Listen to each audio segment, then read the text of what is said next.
I literally felt like I was becoming enlightened. I felt like a glimmer of what Buddha and what these ascended masters must feel. I started to see all these beautiful visions of me literally in Candyland. That was one of my favorite board games when I was younger, and it was like a three-dimensional reality where I was in the game Candyland and I was frolicking through this tall, sweet grass, and there were literally like big heart-shaped lollipops, and I kept getting these visions that were like all pastel colored and so femme, and like I was in Candyland, and I was like, why is this happening? I want to speak to the lived experiences of Black, Indigenous people of color, which is a category that I fall under as well.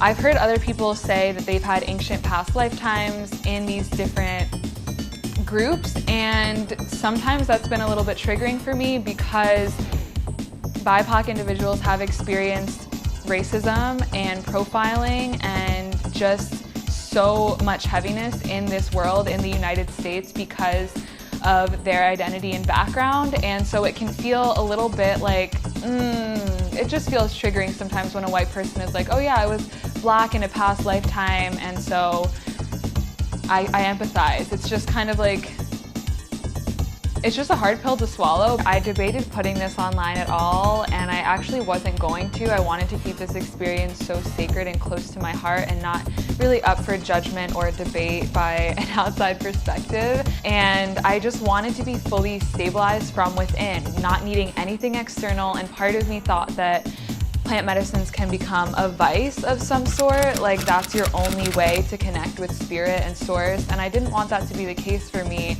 So all these years I've spent healing my depression, just trying to use my physical body, the vehicle of my breath, and it's been so healing.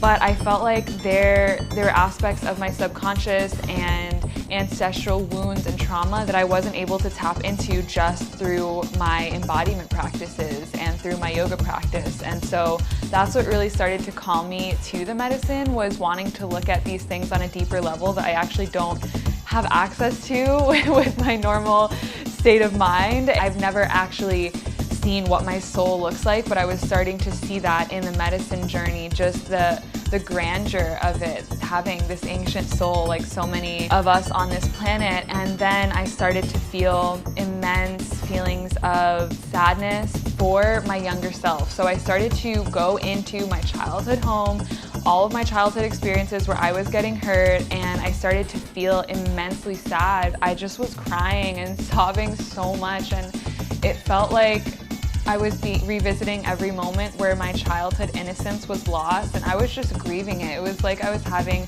a funeral for my past self, and I was just sobbing so much. My eye started to come down from the medicine, I feel like after 4 hours, and so I asked for another cup. And then this second aspect of my journey was just revealing so much love. I felt the highest capacity of forgiveness I have ever felt, and what was coming through on the medicine is that love is the highest vibrational state that you can experience.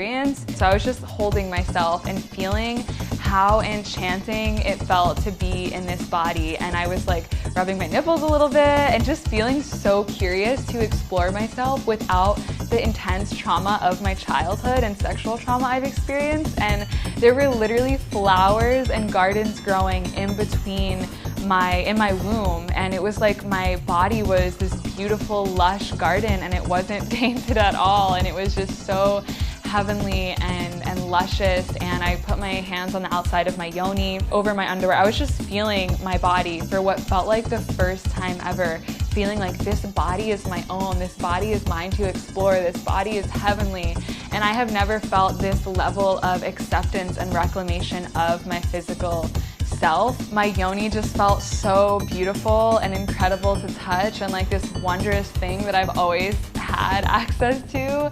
And I almost felt like, whoa, I can't believe I haven't really greeted you in this way before. I love you so much. It can feel like something that is so selfish. Even when I talk about it or hear people talk about self-love constantly as all that they do, I'm just like, so you literally just spend your whole day having bubble baths and painting, and that's your service to the world? And there has been this voice of like skepticism and annoyance within me, and I can claim that truth within myself, that sometimes I'm just like rolling my eyes when all people are doing is talking about self-love. But at this point I started to shiver. My teeth were literally chattering, and I was wearing socks, a knit cardigan, a hat, mind you, like it's probably 60, 70 degrees, and I was so cold. And so mentally I was like, where am I right now in time? And 2 people down, there was a dear brother who is Native Hawaiian, and he was cursing out loud, just like talking to his demons out loud. And so everyone in the tent, being so sensitive on the medicine, is hearing him like curse and yell at his demons and scream and throw up and receive that energy. And then I started to feel complete non-attachment, complete love in my body for everything. I felt so at peace with, if anyone wants to hate me or love me, I felt so unattached to any relation in my life, staying or leaving. I felt so connected to Source and to God and unified within my own plane of trust in the universe. I literally felt like I was becoming enlightened. I felt like a glimmer of what Buddha and what these ascended masters must feel.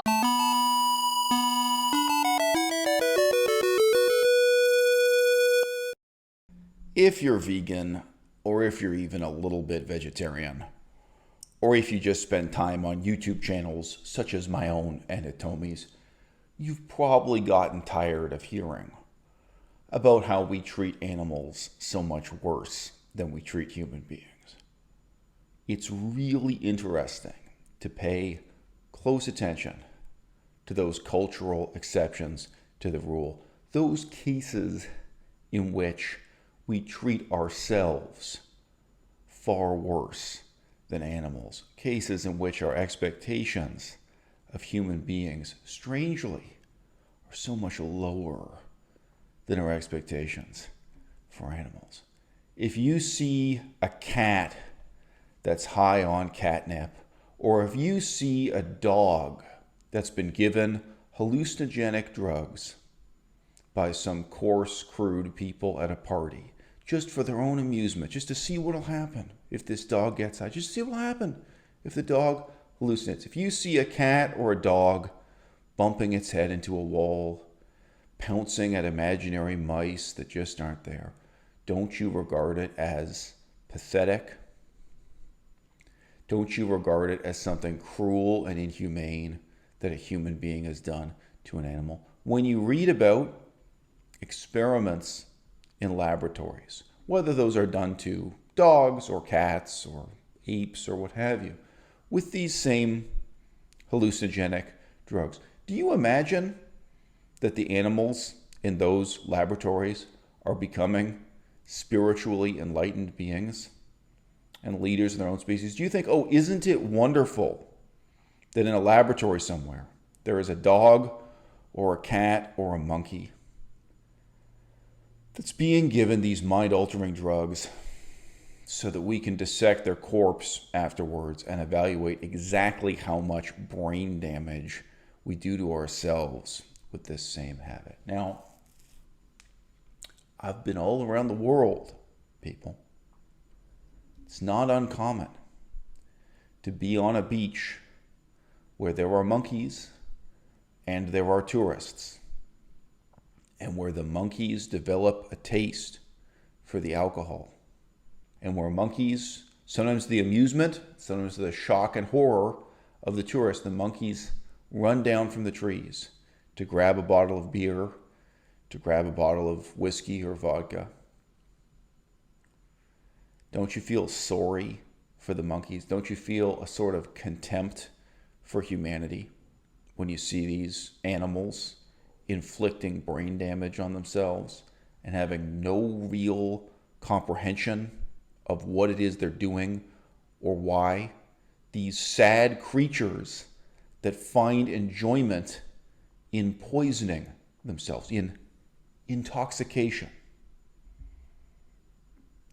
Tell me, would you find it more or less pathetic if those monkeys were being given LSD, hallucinogenic mushrooms? Would you find it more or less pathetic if any of those monkeys, in their altered state of mind, came to the realization that they had an immortal soul, or that they were the chosen emissary of God. Hitomi concludes her video by saying that she's going to begin a new period of filmmaking. She promises us that from now on, she's going to make videos talking about First Nation spirituality, the religions indigenous to North America and South America that existed here prior to the conquest by Europeans.